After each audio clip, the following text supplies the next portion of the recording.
Nagsisimula ang lahat sa pagpapakita sa isang mahusay na sniper at sundalong nagngangalang Aaron. Kasama ang iba pa sa kasundaluhan ay misyon nila na iligtas ang maliit na baryo na kinupkob ng isang grupo ng mga mapanganib na tulisan. Utos ng nakatataas na maghintay muna sa paunang hudyat, pero dahil nakita ni Aaron na nasa alanganin ng sitwasyon ang mga inosenteng bihag, ay siya na mismo ang gumawa ng sariling diskarte. Mabilis ang umentrada mula sa bubong ng bahay kung saan dahil sa gulat ng mga nasabing tulisan ay tila hindi agad mga nakaporma ang mga ito sa kanyang pagsugod. Mag-isa siyang nakipagbakbakan sa mga kalaban na nasa loob, tila hindi sila makapaniwala sa biglaang pagsugod na kanyang ginawa.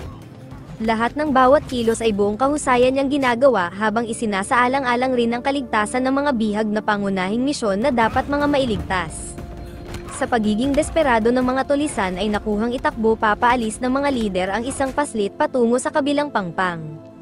Agad naman silang hinabol ni Aaron sa kanilang tinatahak na direksyon na talagang makikita rin na wala silang balak na sumuko at patuloy pa rin na lumalaban. Nang nagawa nilang mapahinto si Aaron sa ginamit na pampasabog ay agad silang sumakay ng bangka.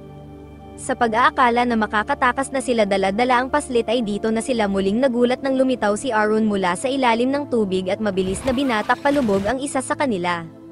Nagpaulan pa ng putok ang isang tulisan, subalit lingid sa kanyang kaalaman ay nakaahon na si Aaron at sa kanyang paglingon ay dito niya tinanggap ang kanyang katapusan. Sa tulong ng mga kasamahan ay nailigtas na nila ang buong baryo at dahil dito ay nabigyan ng malaking parangal ang kanilang task force na tinatawag na Yoda. Subalit ang lahat ng kasiyahan ay tila magbabago nang sa isang gabi lang. Habang nakatakdang magbiyahe si Aaron para sa isang bakasyon ay biglang hinayjack ng mga mapanganib na terorista ang eroplano na sinasakyan nila na kasalukuyan pa lang sanang paalis. Ang pakay nila ay ang nuclear scientist na nagngangalang Dr. Sayim, na sa mga pagkakataon na ito ay hindi nila alam ang itsura at pagkakakilanlan kaya plano nilang paliparin ang eroplano kasama ang lahat ng mga pasahero. Nalaman ng Defense Force ng gobyerno ang buong sitwasyon at kasama na rito ang nobya ni Aaron na si Priam na nagtatrabaho bilang cabinet secretary. Para mabulilyaso ang plano ay pasimple siyang lumikha ng apoy sa mga kable ng eroplano nang sa gayon ay hindi nila mapaandar ito paalis. Nang dumating sa punto na nabuking na ng mga terorista ang pagkakakilanlan ng nuclear scientist na hinahanap nila ay kumalat na ang apoy sa loob ng makina na nilikha ni Aaron. Dito na lumaban si Aaron at sinamantala ang magandang pagkakataon na busy ang ibang terorista sa pag-apula ng apoy. Ito rin ang naging oportunidad upang papuntahin ang mga pasahero sa may vent sa ibaba at makalabas gamit ang exit door ng mga bagahe. Agad rin siyang sumunod sa ibaba upang buksan ang nasabing exit door. Nakalabas ang iba subalit mabilis rin nakasunod ang mga terorista kaya walang nagawa si Aaron kung hindi labanan ang mga ito. Sa kasamaang palad dahil nalaman ng mga terorista ang tangkang pagtakas ay inutusan agad nila ang piloto na paliparin na ang eroplano na kahit alam nila na hindi pa ito nakahanda at wala pang sapat na gasolina para sa malayo ang biyahe. Pakahulugan lamang na handa na nilang tapusin ang kanilang mga sarili kasama ang lahat ng mga pasaherong sakay lalong-lalo na ang nuclear scientist na siyang layunin ng kanilang ginawang pag-hijack. Pilit pang sinubukan na madaliin ni Aaron ang pagtapos sa mga ito upang tunguhin ang piloto subalit ang naging matinding hadlang ay ang oras. Kalaunan ay naisip ng mga terorista na siya ay itulak na lamang palabas ng eroplano, ito ay nagbunsod ng malaki niyang pagkabigo. Tagumpay ang mga terorista sa kanilang balak gawin at wala na silang mga nagawa pa. Nang makita ang mga labi, dito na nagumpisa ang paghain ng patong-patong na kaso kay Aaron. Siya ang sinisi ng buong bansa sa lahat ng mga masalimuot na pangyayari, at hindi nagtagal bagamat hindi nakulong ay natanggal naman siya sa kanyang serbisyo sa pagiging sundalo at ang lahat ng benepisyo ay mawawala na rin sa kanya na pakahulugan lamang na isa na lamang siyang ordinaryong tao. Mas minabuti na rin niya na layuan muna ang kanyang nobya at mag-isang harapin ng buhay ng mag-isa. Makalipas ang ilang buwan, napagpasyahan ni Aaron namang ibang bansa at magsimula ng panibagong buhay sa Dubai. Walang kamalay-malay sa nagbabadya na isa na namang panganib kung saan tila ang kanyang minamahal na babae ay madadami sa nakahandang plano ng mga terorista. Sa pag-take off ng eroplanong sinasakyan, nakatanggap siya ng mensahe na nagpapatungkol sa pag-hijack ng eroplano. Nagkaroon siya ng malakas na paghihinala sa lalaking ito na sobrang hindi mapakali at para bang may ginagawang kung ano. Nang kinumpronta niya ito sa loob ng CR ay nauwi agad sa away ang sitwasyon, habang patuloy na humihimpapawid ang eroplano ay kasabay naman ng umaatikabo nilang bakbakan sa loob. Hindi pa malinaw kung ito ang nagpadala ng mensahe patungkol sa pag-hijack, pero dahil ito ang nagpasimula ng paglaban ay inisip ni Aaron na siya ang salarin. Hindi nagtagal ay nakita ng flight attendant na si Leila at isang pasahero na si Tanya ang walang malay na lalaki. Ipinaliwanag ni Aaron na may nagpadala sa kanya ng message patungkol sa pag-hijack ng sinasakyan nilang eroplano. Dito na rin niya kinausap ang mga piloto at ipinaalam niya na dapat na silang mag-report sa Defense Force patungkol sa kanilang sitwasyon. Sa kasamaang palad ay pumanaw ang nasabing lalaki at lubos na ipinagtaka ito ni Aaron. Dito na nagsimulang maghinala ang bawat isa sa mga ikan-ikilos ni Aaron, lalo pa at may dala siyang baril. Ang malala pa dito ay lumalabas na siya ang suspect. Lahat ng ebidensya magmula ng papunta pa lang siya sa airport ay siya ang itinuturo. Dahil rito ay ginamitan siya ni Leila ng taser at sa tulong ng isang pasaherong nakasaksi sa tinapos niya kanina ay mabilis siyang naigapos. Pilit na sinabi ni Aaron na hindi siya ang hijacker at maaaring nagmamasid lang ito sa kanila ngayon, pero hindi siya pinapakinggan sa kanyang paliwanag. Sa mga ilang sandali, lalong gumulo ang sitwasyon nang bigla na lamang nagpagewang-gewang ang lipad ng eroplano. Narinig rin ni Aaron ang isang bag na lumilikha ng kakaibang tunog. Pilit niya itong sinusubukan na nilalapitan habang makailang beses silang ibinabalibag dulot ng patuloy na hindi maayos na lipad ng nasabing sinasakyang eroplano. Nang tagpo na nakuha na niya ang bag, nakita niya sa loob ang coordinates na nagsasabing lumiko pabalik ang eroplano. Bigla na lang din lumabas ang captain pilot at sinabing babagsak na ang eroplano kasabay ng pagtapos sa kanya ng assistant pilot na nagngangalang Ahmed. Lumalabas na ito pala ang hijacker na nagpadala sa kanya ng mensahe at planado na nito ang lahat noong una pa lang. Walang kaalam-alam ang gobyerno sa plano ng mga terorista kung saan ang kasalukuyang nagaganap na pagmi-meeting ng mga Prime Minister ng India at Pakistan ay nakatakdang pasabugin gamit ang eroplanong ito.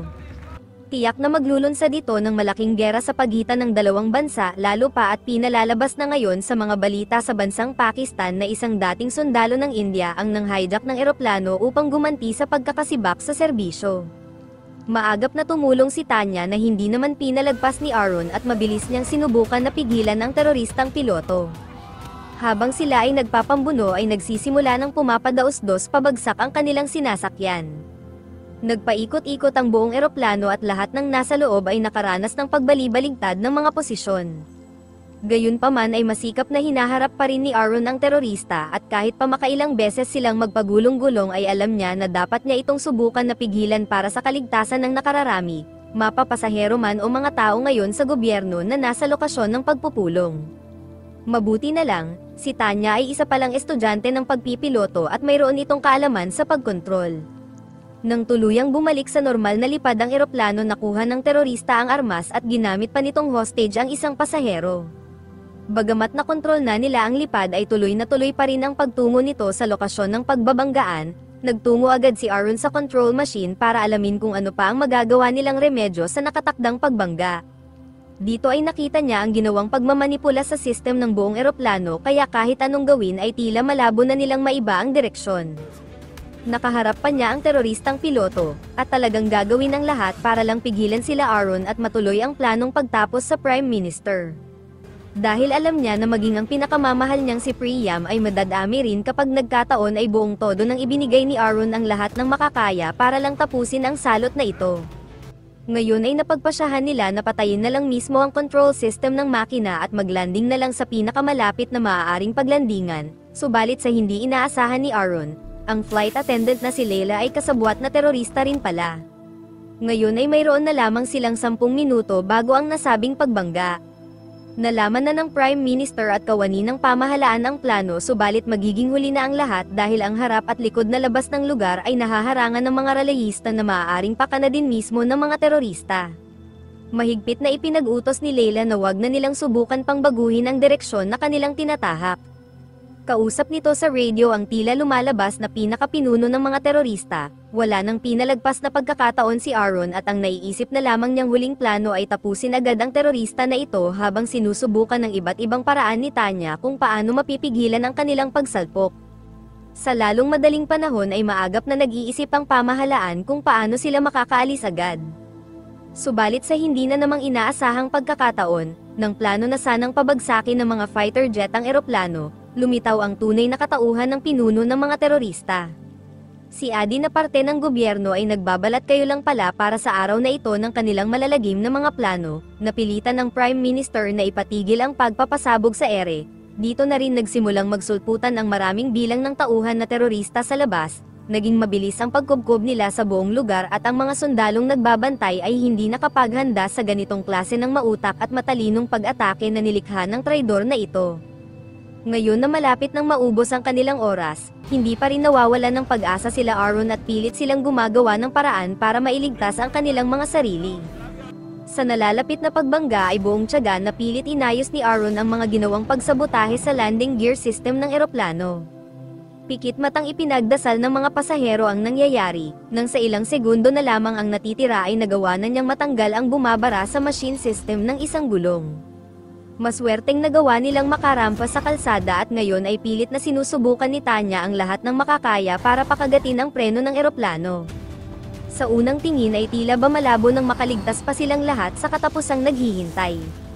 Ngunit sa kabutihang palad sila ay nagtagumpay sa kanilang ginawa at nabigo ang mga terorista sa balak na pagpapasabog sa sasakyan. Dahil rito ay agad silang nagpaulan ng putok na mabilis namang hindi inurungan ni Aaron. Nasa loob at bihag nila ang kanyang nobya kaya kahit ano pa ang mangyari ay walang makakapigil sa kanya sa pagsugod upang ito ay iligtas. Sila ay lubos na nahirapan sa mga paunang bantay sa labas na nagagawang malagasan ang bilang ng mga sundalo. Gayunpaman gamit ang kasanayan ni Aaron bilang isang miyembro ng Special Task Force ay mabilis siyang nakaabante patungo sa loob. Bumungad agad ang iba pang terorista na buong tapang niyang hinarap at hindi inurungan. Sa isang kurap lang ay mabilisan silang iniligpit ni Aaron at ngayon ay muli na niyang nasilayan ang pinakamamahal na nobya na napalilibutan ng mga dumakip na terorista kasama na ang leader na si Adi. Nakaisip agad siya ng magandang plano para mas makalapit pa sa kanilang kinapepwestuhan. Nang sa sandali na mako-corner na siya ay gumana ang naisip niyang plano at mabilis na naubos ang karamihan sa kanila. Nang nakita ni Adi na nagawa na nitong makapasok ng tuluyan sa lobby, pinahinto niya agad ang lahat at inalok si Aaron na lumabas na siya kung saan man siya nakapwestong nagtatago kung ayaw niyang maubos ang mga bihag. Sa tunog ng dalawang putok sa pag-aalala para kay Priam ay agad na napasuko si Aaron, tuwang-tuwa ang pinuno dahil ito lang pala ang paraan para siya ay mapasuko. Kumpiyansang sinabi ni Aaron kay Priam na pagkatapos ng lahat ng ito ay muli silang magsasama na agad na tinawanan ng leader ng mga terorista. Sa isang iglap lang ay mabilis na nakapalag si Aaron at sa tulong na rin ng mga bodyguard ng Prime Minister ay nakakuha sila ng oportunidad na makatakas sila Priam. Naiwan si Aaron para harapin at makaalis sila ng walang problema. Naging napakatindi ng kanilang bakbakan at talagang sanay na sanay rin ang leader ng terorista sa mga mano-manong laban. Bumagsak si Aaron at nakangiti na kinuha ang detonator, nang sa tagpo na matagumpay nang nakaalis sila Priam at ang Prime Minister ay makikita na lang na napindot niya agad ang signal jammer kaya hindi sumabog ang mga bomba na nilagay sa buong lobby. Kaya dahil rito, muli silang nagtuos na dalawa, siya na lamang ang natitira sa maraming tauhan na mayroon siya kanina. Hanggang sa ganitong sitwasyon ay wala pa ring balak na sumuko ang demonyong terorista at ang hangad niya ngayon ay iligpit si Aaron. Lumalabas na ang lalaking rin palang ito ang siyang terorista na sumipa palabas ng eroplano ng gabing iyon, napakahulugan lamang na siya ay parte na ng naisip nitong plano para sa araw na ito at sadya siyang nagpabuhay para siya mismo ang magliligpit kay Aaron, pero lingid sa kanyang kaalaman ang mga bagay na ito ang magpapanumbalik ng matinding gigil ni Aaron. Bumagsak siya at kitang-kita na siya ang natalo sa kanilang laban, bagamat gusto niyang ipaghiganti ang masasalimuot na nangyari sa kanya dahil sa teroristang ito mas nanaig ang malinis na katarungan sa kanyang konsensya at sinabi na siya ay dapat mabulok sa kulungan. Bago umalis ay sinabi ng terorista na siya ay isang duwag at kahit makulong pa siya ay mayroong ibang magiging leader ulit sa kanilang grupo na tutugis sa kanya at sa kanyang pinakamamahal. Sa isang iglap matapos makita ang mga aktibong bomba ay makikita na lamang ng mga nasa labas ang malakas na pagsabog sa buong lobby ng lugar. Sa kabutihang palad ng inaakala ng lahat na nasawi si Aaron sa nangyaring pagsabog, makikita na lamang siya na lumabas mula sa makapal na usok, mapag-aalaman na siya pala mismo ang gumawa ng pagsabog dahil hindi niya rin natiis na iligpit mismo ang terorista. Sa pagtatapos naging mapayapa na ang lahat, si Aaron ay nakabalik na rin sa kanyang pagiging sundalo.